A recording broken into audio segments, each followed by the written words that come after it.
Hey, it's Rob Weinberg, and on this channel we empower people to take control of their futures through expert mortgage, financial, and real estate strategies.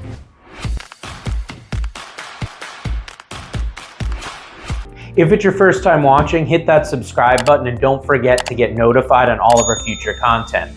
In our whiteboard lesson today, we're going to be diving into mortgages for the modern entrepreneur and some of the new loan products that have limited income documentation to help those who may have been underserved or unable to get mortgages in the past. So the changing landscape of mortgages for self-employed or entrepreneurial individuals has really changed drastically over the last couple of decades. When I started in the industry around 2003, 2004, we had loans back then for self-employed called stated income loans or no ratio loans. And these were loans that required absolutely no income or asset documentation. They were very easy and simple to get through. However, due to the housing crash, the US government put some laws and rules in place that made it difficult to impossible to be able to get those mortgages anymore. So we really haven't seen a lot of self-employed options up until the last, I would say, 12 to 18 months. As the mortgage market has contracted with interest rates rising, we've seen some more innovation when it comes to products. And the mortgage products that have been brought to market really rely on the self-employed individual or cater to the entrepreneurial individual that's out there in today's housing market. So what we've seen is lately, as that contraction has happened, the innovation in products has brought new mortgages to market that allow bank statements to be used instead of tax returns. They also allow profit and loss statements to be used. And last but not least would be asset depletion loans, which look at your assets and how much assets that you have instead of your monthly income and how much you bring in from your business. So those new product innovations in the mortgage market have made it a lot easier now to access mortgage than it was even a couple years ago. Now, when you're getting a mortgage, it's important that you know who to work with, and it's especially important when you're a self-employed or entrepreneurial individual because these products are not mass available in the regular mortgage market. You need to really seek them out and deal with an expert advisor that knows how to access them. So while if you're a vanilla type of borrower with a W-2 income and no real issues with your credit, it might make sense to talk to a credit union or bank. For entrepreneurs and self-employed individuals, I don't recommend that you even evaluate a bank or credit union to do your mortgage. I specifically recommend that you speak with a mortgage broker.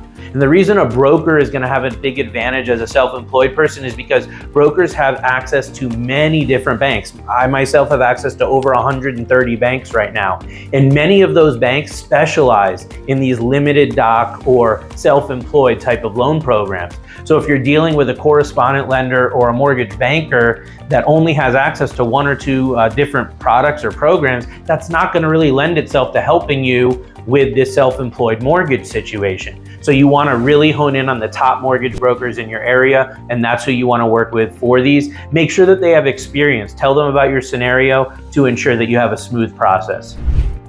Now, preparation when you're looking to get a mortgage as a self-employed individual is important because it can be more involved than just your regular, again, W-2 pay stub type of situation.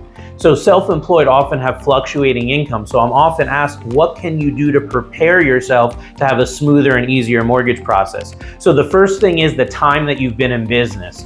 Generally, underwriters like to see a minimum of a 2-year self-employment history.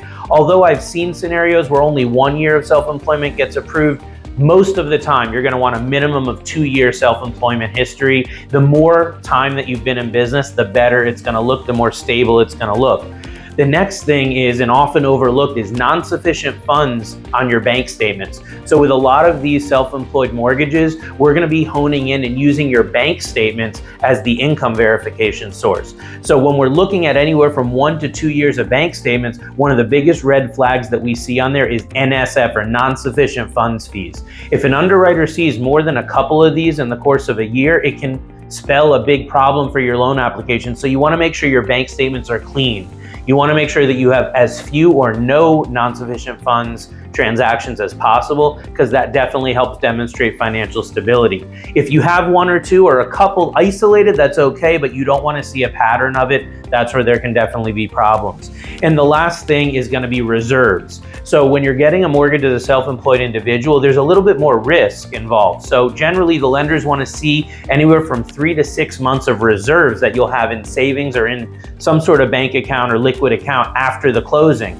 So make sure you understand this up front and save money up so you've got that reserve. If you already have an investment account, cash value life insurance, brokerage, 401k, the retirement, etc., that can be used. But for a lot of self-employed, they don't already have those accounts in place. So you want to make sure to prepare ahead to have that money before you go to apply for your mortgage as a self-employed individual. The next thing we'll talk about is advice. What advice that I have for self-employed individuals when it comes to getting a mortgage. So the first thing would be prepared, because there is going to be a lot of documentation that's required. Even though you may not think you're approved, I would still tell you to have your mortgage advisor review your tax returns to see if there's any shot at getting you approved for a conventional mortgage. Then if not, we can move along to these other more innovative self-employed options that will utilize, like I said, your bank statements, investment statements, etc. So be prepared with your documents. You also want to have your CPA or tax preparer aware that you're applying for a mortgage and that you may need their assistance during the process. There's generally some documentation or letters of verification that are going to need to be written by your CPA or tax preparer. So cluing them in on what you're doing ahead of time can ensure that there is no miscommunication, everything goes smooth during the process. So that's definitely some major advice that I have for you when you're going to get that mortgage as a self-employed person. The last item that we're going to discuss in our lesson today is going to be locality. So when it comes to getting a home and a mortgage, you want to put the odds in your favor with anything you can do to get an advantage in the market. So locality is key, because you want to make sure you're dealing with both real estate agents and lenders that are local in your area. Even in the same state is generally okay, but someone that has experience in your area, because real estate is local and the reputation means a lot. So the market can really be drastically different from one town to another, even when they're not that far apart. So having someone with a lot of experience in the local area where you're buying a home or financing can really give a big advantage there. And as a business owner, you need someone that understands you, understands how you're going to communicate. So setting the stage for all that up front can give you a really big advantage during the process, just keeping things moving smoothly without hiccups and without stress.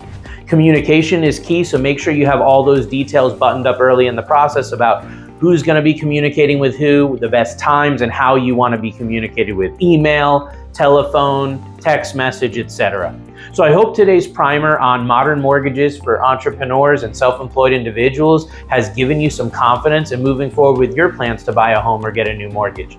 If this has been of value to you, share it with somebody else that may also find value. And if I can be of assistance to you or someone that you know, I do offer personal one-on-one consultations. You can reach me by call, text, or private message, 860-413-3938. As always, I hope that helps, and we'll see you on the next episode. Take care.